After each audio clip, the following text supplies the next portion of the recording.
back, The Cusp of Rebirth with Christina and today I am here with Bergen, who is a mother, a Reiki healer. She's also a conscious empath, and I'm so thankful to have you here. Thank you for joining me today. Thank you so much for having me. For sure. And so the way we met through Tanya, who is a spiritual intuitive. And I remember her sending me an email like, you need to meet her. Yeah. And so I do remember there was an event that she had, and I got to meet you in person. And your energy was so pleasant, and I appreciate you showing up and continuing to show up, in the sense that we've been connected since then. And you also came to the house to do the yogi stand for me and my sister. Yeah, I remember that. And thank you for being open to that, because yoni steaming is something that is kind of new, but then again, it's about remembering, and so it's something that centuries old that we get to bring forward again. And so thank you for allowing that, and then having that experience with your sister is something that's so powerful as well, in healing together.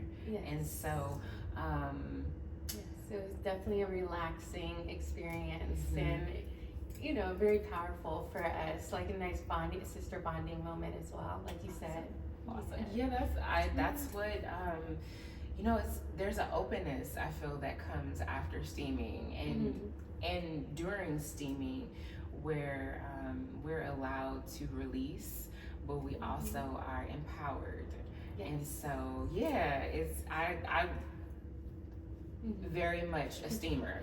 And so it's something that I enjoy sharing with women and people who are open to healing. And I want to say I feel like that's radical self-care, in a sense of understanding that it's not necessarily a bubble bath, it's not a manicure, but it's something that holistically, spiritually, and naturally can help you to release what, again, is no longer serving your body, no longer serving your journey. And so with that, you are also a mama. And and I think that it's an awesome thing to be in the world at this time, being a mother, but also being aware and conscious of your emotional wellness. And so with that, I wanted to ask, what made you embark upon the healing journey? And with that as well, when did you know that you were an empath? Well, I'll say that I had the awareness to embark on that healing journey when I became a mom. I knew that I wanted better for my children than where I was at my current time. Like, I wanted to be a better woman, a better role model. So I started uncovering things about myself and trying to do better, like consciously trying to be better. It was also when I had my son, I had my spiritual awakening. And having my son, it was an unexpected, unplanned experience. I did end up becoming a single mom, and I knew at that point, we have to make some changes in life. We have to, really sit here and look at where we're at right now and where we want to be, and reflect on how we can make those changes. Like, what habits need to be changed. So, it's been a lot of back and forth. The healing and growing journey is not linear. There we go. It's up and down. Up and down all around. But it's definitely been an experience that, I've enjoyed, and it's been difficult. But and I also, with the birth of my son, I discovered that I was an empath as well, and going through that awareness journey. It just was another layer of growth for me. It opened me up to who I am. It helped me remember who I am. It helped me connect deeper with other people because at first, I didn't honor my emotions too much. And, realizing that I'm an empath, I started sitting with my feelings. I started sitting with my emotions, and I was able to, have deeper connections and with people and really honor myself and honor where people are at, where I met them. And it's been great. I love that. And that you say the healing journey is not linear, right? And we know we take we spoke about this a little earlier, taking the lessons, right, and growing through them instead of looking at it as losses. And so perception is everything. And what I would love to do is just kind of go back. Was there anything in your childhood that you remember that possibly that you were able to reflect on? It's like, wait, I was feeling other people then, and I just didn't know what it was. Was there anything in your childhood that brought that I guess that you could remember that connect you with being an empath? I mean, I know that I was very sensitive to other people's feelings. Anytime there were loud voices in my household, I would definitely shield back and feel like more timid and be more sensitive to that. If somebody else was crying, I would also cry. If I saw even crying on TV, I would cry. So there were hints that I was an empath when I was a child, but I just didn't have that mental awareness. And then also in my household, emotions weren't looked at as information or as something to be honored. It was just looked at as weakness and tighten up. Same. Tighten up, girl. Get it together.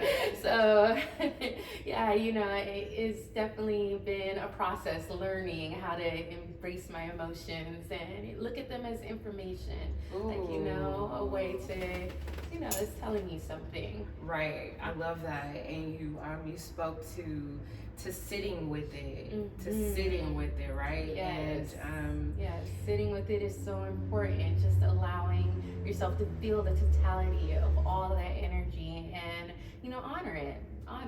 And then whenever you come back from it, hey, what did I learn from that? Or if you gain that feeling from another person, how can I help them in this moment? How can I be there? Whether it be just being a listening ear, whether it be a hug, whether it be like some advice, I just think it's important for us to honor that emotion. I love that.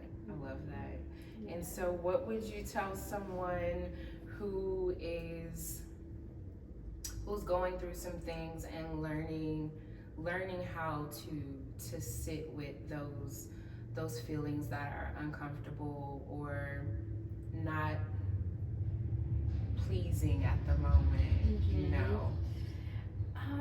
I would tell them to be patient with themselves, to practice grace. It is it's something new. So, just practice patience with yourself. Writing gets all of that energy out of you, so that definitely helps. And at least that's what's helped me. Yeah, that's being patient. Right. Patience and grace is big because again, linear, up and down, and sometimes we double back, and we double back and get the lesson. And so being a mother and greatest teachers are the ain't they though? They are. Yeah, and especially my youngest, love him to death, but he has taught me the most because he's a Cancer. I am a Sagittarius, and I'm not the most, just naturally, I'm not the most emotional person. Like, I'm more mental. So, but him, he's all emotion. All emotion. I'm trying to teach him, of course, because he's young, I'm trying to teach him how to articulate his emotions. Yes. But just allowing him the space to be emotional has been a learning experience. And then it helped me because I'm allowing the space for myself to have these emotional moments. But having him come into my life and be like that naturally it's definitely a growing experience. Yeah. Definitely a growing experience. Same with mine. So we are cusp babies. I'm 320. I'm on the cusp of rebirth. And she's 420. She's on the cusp of power. Yes. Yes. So we got Pisces, Aries, and Aries, Taurus. And she's so grounded. She's so in tune with herself and what she wants. I'm like, who am I raising? And you know, at times I'll joke with her, and I'll say I'll call her mama because she has the energy of, are you okay? You know, and very kind and wanting to nurture already at such an early age. I'm like, I'm the mama. But as I said, she's been my greatest teacher in the sense of so the year she was born, I put together some of my pieces, my poetry, and I called, the name of my book is called A Transition to Grace. Okay. Her name means grace as well. And yeah, she's reminded me of that grace, but also has lit the fire up under my behind to make sure that when she was little, we would go to Target and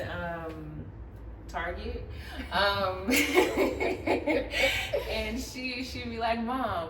Well, she wouldn't call out to me, but she would tell people, my mom does yoga, my mom does meditation, she's a doula. Like, she was a walking like advertisement for me, and it did nothing but like big up me from out of the whole gaslighting thing of getting out of my head. And she already saw me as so. And that was so powerful for me during that time, that now that she's older and she's more chill and laid back, that I do it for myself. And so I give thanks for her choosing me to be her guide. And I definitely believe we choose, you know, and they chose us, no matter what the things, you know, the chaos, they chose us to guide them. And so with that, you know, I'm gonna do my best to show up and also like listen and be open to her guidance as well. And so I know that she's an empath for sure. And since she's been here, I've, you know, of course, given her crystals and certain things to know that she can protect herself, but also allow her to feel, as you said, which I think is so important, and know how to regulate those feelings and know that she can come back from them. And how did she react to the crystals? Did she enjoy that Oh yeah, because they're pretty. Right? You know, it's some amethyst and rose quartz, you know, for just to, in a sense of protection and that unconditional love, letting her know that she's held all the time. And my son is actually the same way. He loves crystals because I have them all over my bedroom, and I'll give him some crystals and he'd be like, oh, okay, well, what does this one mean? And he really vibes off crystals. I think it's good for them, because all of this, and I say all of this in the sense of spirituality and really wellness, I learned much later. You know, in the sense of like after all of the things. And so I definitely believe that it's important that she not only hear me speak about these tools, but she sees how I use them as tools and know that she has access to everything that I do as well. And that it's here for her, and that it's energy, and that it can shift at any time, you know, which I think is important. And so and it helps to protect their emotional and mental health. You know, my daughter, she's learning techniques to protect her mental health as far as going into class and writing stuff on paper and getting it out of her head so that she has peace. They're also learning like meditation and different things in schools. So it's important. It is going to definitely make a better future for us. Because they're going to be taking care of us at some point. Yeah. And so, they'll need to know how to self-regulate. Yes. For sure. And so, as far as like just being a mom and also just being, you said Reiki too. We're Reiki too. And what brought you into Reiki? Honestly, it was during the pandemic, and I knew I wanted to go into healing arts, and I just had the time and decided to go for it. And it opened I already meditated, but it definitely opened my eyes to a deeper understanding of meditation and how energy works and how it flows through your hands and the energetic body and how you can heal it. You really can use your hands to heal it, heal yourself, heal others. I like to, my dog enjoys Reiki too. So I hook him up with Reiki. I love that. I know someone who specifically only does Reiki for animals. Oh, okay. Yeah, she goes to animal sanctuaries and the rescues, she gives Reiki. So I'm totally, I've heard of it. So that's awesome. Yeah, and it just for me personally, it's definitely made me more of a calm person. Definitely easing into being an empath a lot easier because I know how to channel the white light and to regulate my body. And whenever I do come across heavy energy, it's been a real eye opener spiritually and energetically. Awesome. Yeah, it's been awesome. And so, what is a tool that you would suggest for someone who wants to learn how to start like using their hands to heal themselves in a sense of self Reiki and knowing that we all have the power to use our hands to heal ourselves? Yes. First, I would start with meditating, getting comfortable, meditating, sitting in quiet, and really getting in tune with yourself. And then one of the Reiki meditations that we learn is by, channeling the white light and letting it flow through your chakras, your spine chakras. So, envisioning the white light above you and allowing it to come down through your crown, third eye, throat, heart, all the way down through your root. And that, it really helps your energetic body. It really clears your body of any heaviness. Also, again, writing, getting the stuff out of you is so important to release. So important. Writing down your thoughts, writing down what keeps you up at night.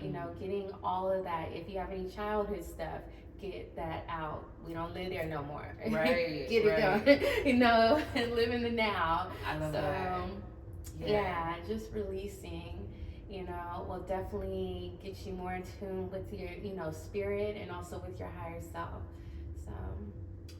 Awesome. And so, your astrological sign, you did mention that you're Sagittarius. Yes. What's your other, okay, so what's... I am a Sagittarius sun, a Leo moon, and a Scorpio rising. Ooh. Yes. And so do you feel that you connect and you identify with... For the longest, I was just like, Leo moon, what the hell? That's not me. I'm not dramatic. I'm not what? But then, I started honoring my emotions. And I was like, okay, they do come through very vividly. Damn. Okay. No, I get it. But I identify with all of my big three. I am very adventurous. I love to travel. And I'm impatient like Sagittarius. Leo moon, yes, I do feel my emotions very vividly and dramatically and can be a little diva princess. Okay. And Scorpio rising, I do as far as being reserved on when I want to reveal about myself and being a little bit more mysterious. Yeah. I love it. Awesome. So now we have a question. We're going to pull from the cards. As I said, this is the Empowered Life deck from Tracy Stanley, one of my teachers. I already know that one, so we're gonna switch it over a little bit. Okay. So, ooh, I like it. What are you willing to have an unwavering commitment to? Myself. And as soon as I said it, after I said the question, that was my answer. Yeah, myself. I'm gonna be my biggest cheerleader. I'm gonna put myself first because I have not put myself first for so long. And now I'm finally learning how to. Also considering my kids, my family, my loved ones, everybody. But I've noticed when I put myself first, my health first, my love first, my well-being first, everybody else benefits. They all benefit from what I'm doing. So, honestly, putting yourself first, it may sound cliche and selfish, but it really isn't. As long as you're good, your kid's gonna be good, your family's gonna be good, everybody will. So, definitely myself. I love that, and that's the same. That's same thing, myself, and because of the same reason. I'm a giver. That Pisces sun in me want to give everything away for free. Yeah. And it was funny. I had a business coach like, hey, every time you give something away, you're taking food out of your baby's mouth. And so, just to think of that within reason, I have to replenish as well and pour into. And so, yeah, being able to connect and know that I can be in service, but I can also continuously, unwaveringly choose myself and not have any shame or guilt about it, because understanding that whatever is flowing through me that's trickling from that is getting the wholeness of me. And so I think it's been a good journey, and it continues to be in a way of remembering to choose myself, remembering to honor how I feel, and remembering that I don't have to prove my worth to anyone. When I walk with many, and so I think remembering that has continuously allowed me to be like, hey, yo, we got stuff to do, on purpose, with purpose. Yes. And so that. And in turn, we teach our daughters and our son to do the same thing, to walk in that purpose and honor themselves always. Yeah, I love that. Thank you for being here today. Thank you so much for having me. I appreciate you. I appreciate you too. I want to give you your flower. Thank you so much. Thank you for showing up and honoring yourself.